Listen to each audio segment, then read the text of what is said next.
আসসালামু আলাইকুম রহমতুল্লাহি ওয়া বারাকাতুহু। কি অবস্থা ভাইরা? বর্তমানে যারা ওমানে সালালাতে বর্তমানে আছেন এই মুহূর্তে, ঠিক আছে, বাংলাদেশি যারা বাংলাদেশি আছেন তারা যোগাযোগ করে কোনো লাভ নেই, যারা এখানে আছেন তাদের জন্য সুখবর।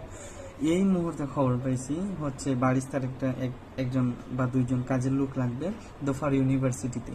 দেখেন ভাই, বহুত মানুষ আমি পাইছি যারা মনে করেন কাজের কোনো এক্সপিরিয়েন্স নাই, কিন্তু বলে যে আমার কাজের এক্সপিরিয়েন্স আছে, এটা সেটা।